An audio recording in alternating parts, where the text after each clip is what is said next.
समाज माध्यमांचा समाजावर परिणाम हा विषय सध्या खूप चर्चेला येत आहे।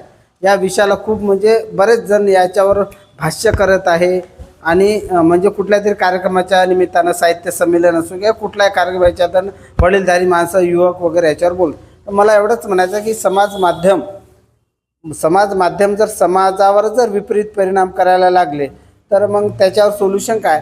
तर याचा उपयोग प्रत्येक व्यक्ती आपापल्या पद्धतीने करीत असतो आणि किती चांगली गोष्ट असू द्या, प्राचीन काळापासून जेव्हा म्हणजे अशा यंत्र किंवा जे काही माणसाने त्या निसर्गातून होणाऱ्या बदलातून जे काही निर्माण केलं, म्हणजे पहिल्यांदा आग निर्माण केली, दोन झाडं एकमेकाला घासत असे त्याच्यातून जी आग निर्माण होत होती, त्याच्यानंतर माणसानं आग पेटी किंवा असे नवीन तेव्हासुद्धा म्हणजे आगीचा दोन प्रकार उपयोग केला जातो।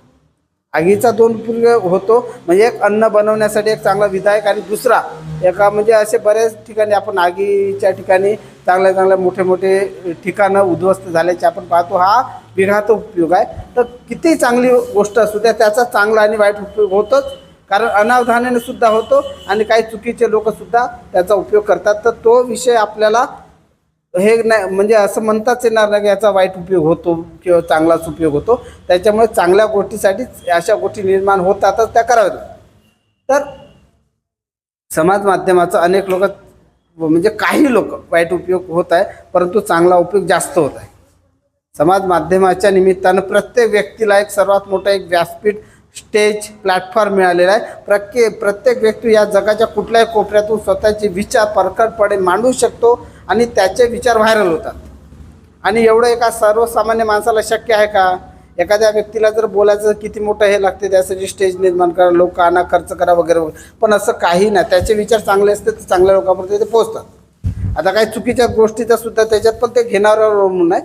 आता चुकीचे विचार, चांगले विचार याची जी गती आहे पसरण्याची कमी जास्त आहेतच, पण आपण आपले चांगले विचार जर सातत्याने मांडत असला आणि आपलं जे बोलणं आणि आपलं वागणं याच्यात जर साम्य असेल तर ते विचार थोडं उशिरा का होईना ते लोकांपर्यंत पोहोचतातच।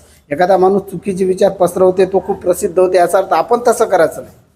त्याच्यात आणि आपल्यात हा फरक आहे। चुकीचे विचार जेवढे झपाट्याने पसरतात ना तेवढे झपाट्याने नष्टसुद्धा होतात। जेवढा माणूस उंच उडतो लवकर तेवढा तो खालीसुद्धा आदळतो, आपल्याला आदळायचं नाही।